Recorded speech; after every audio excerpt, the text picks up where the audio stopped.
तीन दामाद की सास पार्ट 2।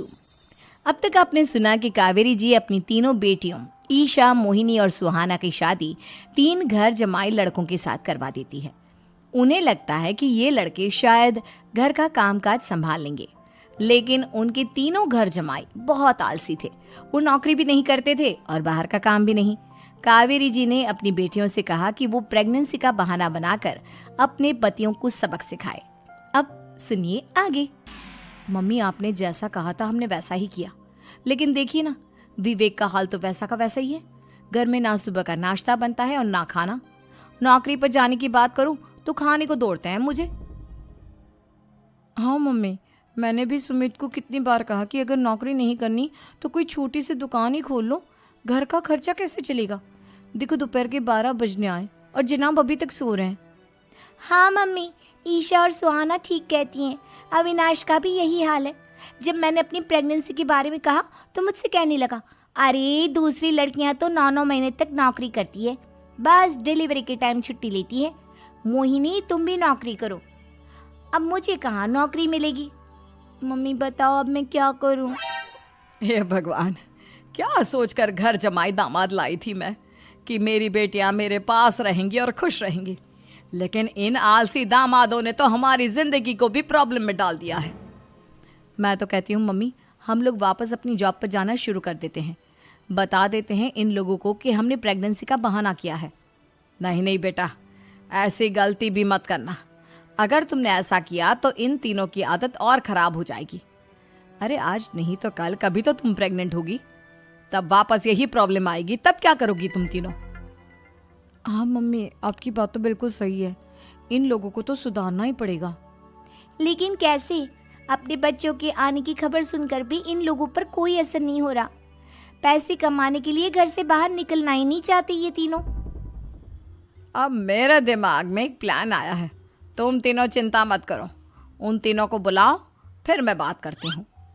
थोड़ी देर बाद कावेरी जी अपने तीनों दामादों को सामने बुलाकर अपनी बात कहना शुरू करती हैं। अविनाश, सुमित और विवेक, देखो बेटा, मैं ना तुम तीनों से बड़ा प्यार करती हूँ, इसीलिए तो तुम्हें घर जमाई बना कर रखा है मैंने। अरे मम्मी जी, सीधे सीधे कहिए ना, क्या बात है। प्यार तो हम भी आपको बहुत करते हैं। अरे मम्मी जी, आपकी इज्जत भी बहुत करते हैं।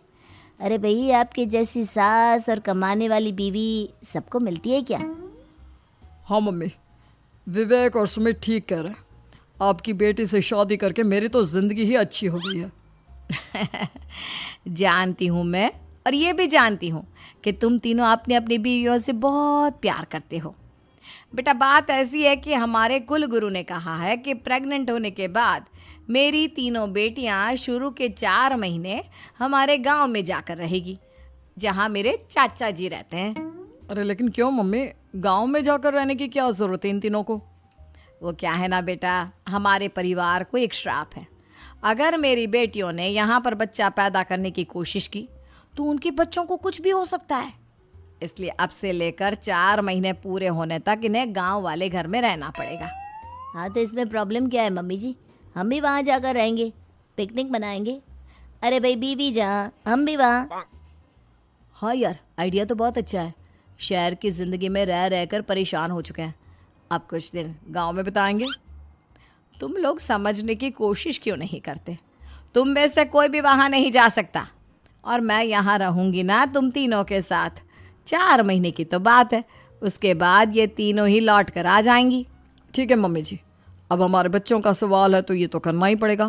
कावेरी अपनी तीनों बेटियों को कुछ दिन के लिए घर से बाहर कहीं दूसरे शहर में रहने के लिए भेज देती है। कुछ दिनों के बाद, अरे मम्मी जी, बहुत दिन से पिज्ज़ा नहीं खाया, मंगवाइए ना। क्या बताऊं बेटा, पहले तो बेटियां खर्चा दे देती थी क्योंकि उनकी नौकरी थी, लेकिन अब तो मेरे पास पैसे ही नहीं बचे। थोड़े बहुत पैसे हैं जो बच्चों की डिलीवरी में काम आएंगे। लेकिन मम्मी जी, आपकी बेटियों को वापस आने में तो अभी बहुत वक्त बाकी है। वही सोच सोच कर परेशान हो रही हूँ। सोच रही हूँ कल से दूध भी बंद करवा देती हूँ। अब दूध वाले को देने के लिए पैसे भी तो नहीं है ना। अरे नहीं नहीं मम्मी जी, अगर दूध भी बंद करवा दोगी तो मुझे चाय कहाँ से मिलेगी, और चाय के बिना मैं तो मर ही जाऊंगा। क्या करूं बेटा, इसके अलावा हमारे पास कोई ऑप्शन नहीं है, मेरे पास पैसे ही नहीं बचे। इस तरह कावेरी जी धीरे धीरे अपने तीनों दामादों को पैसे देना बंद कर देती हैं और घर में खाने पीने की चीजें लाना भी बंद कर देती है। अब वो तीनों बुरी तरह से परेशान होने लगे थे और इसलिए एक दिन तीनों प्लान करके घर से बाहर निकलते हैं और बाजार में जाने के बाद यार अच्छा खाना खाए हुए कितने दिन हो गए, पता नहीं कब अच्छा खाना मिलेगा। हमारी बीवियों के जाने के बाद तो हमारी हालत भिखारियों जैसी हो गई है यार। कुछ भी हो, मुझे तो आज पिज्ज़ा खाना ही खाना है। जेब में 1 रुपया नहीं और पिज्जा खाएगा, कहाँ से आएंगे पैसे? अरे देख वहाँ सामने बोर्ड पर क्या लिखा हुआ है, कंप्यूटर पर काम करने के लिए एक आदमी की आवश्यकता है। भाई मैं तो जा रहा हूँ, काम करूँगा और शाम तक पैसे लाकर आराम से पिज्ज़ा खाऊंगा। जा जा, तुझे कोई काम नहीं देने वाला, हम तो घर जा रहे हैं। चल भाई सुमित। सुमित और अविनाश वहाँ से चले जाते हैं और विवेक उस कंप्यूटर शॉप पर सारा दिन काम करके 5,000 रुपये कमा कर घर लौट कर आता है और अपने खाने के लिए अच्छी अच्छी चीज़ें भी लेकर आता है। ये देखकर विवेक और सुमित के दिल में भी कुछ पैसे कमाने की इच्छा जागती है। अरे सुबह सुबह कहाँ चल दिए तुम? मम्मी जी एक बहुत अच्छी जगह मिली है, कंप्यूटर पर काम करने के 5,000 मिले थे कल मुझे।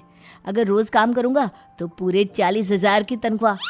अरे वाह, ये तो बहुत अच्छी बात है दामाद जी, आपको जाना ही चाहिए। सुमित और अविनाश विवेक को इस तरह तरक्की करते देखकर परेशान हो जाते हैं और वो दोनों भी काम की तलाश में निकल पड़ते हैं। धीरे धीरे उन दोनों को भी काम मिल जाता है। अब कावेरी के तीनों दामाद छोटी मोटी नौकरी करके अच्छा पैसा कमाने लगे थे। एक दिन कावेरी उन्हें अपने पास बुलाती हैं। अरे वाह, विवेक 40,000 कमा लेता है, अविनाश 60,000 और सुमित तुम भी 40,000 के आसपास कमा ही लेते हो। कुल मिलाकर तुम अच्छे खासे पैसे कमा रहे हो बेटा। हाँ मम्मी जी, बहुत मज़ा आता है जब महीने के एंड में मोटी रकम हाथ में आती है। पूछिए मत मम्मी जी, घर में रहकर रोटी बना बना कर और तो जैसा महसूस होने लगा था मुझे तो। हाँ बेटा, तुम तीनों की बात तो बिल्कुल ठीक है और जानते हो अब तुम तीनों की पत्नियां भी वापस लौट कर आने वाली है। लेकिन मम्मी जी अभी तो उन्हें गए सिर्फ 2 महीने हुए हैं, आपने तो कहा था वो 4 महीने के बाद लौट कर आएंगी। ऐसा कुछ नहीं है बेटा, मैं सिर्फ तुम तीनों को सबक सिखाना चाहती थी कि आदमी घर में बैठकर बीवी की कमाई खाता हुआ अच्छा नहीं लगता। इस दुनिया में हर इंसान को मेहनत करनी चाहिए, काम करना चाहिए, चाहे वो औरत हो या आदमी, ताकि अपने परिवार को संभाल सके। कावेरी की बात सुनकर उन तीनों को अपनी गलती का एहसास होता है और कावेरी उन्हें सच बता देती है कि ईशा, सुहाना और मोहिनी शहर में ही कहीं दूसरी जगह रह रहे थे। शाम के वक्त उन तीनों की पत्नियां लौट कर आ जाती है और कावेरी जी का परिवार एक खुशहाल परिवार की तरह रहने लगता है।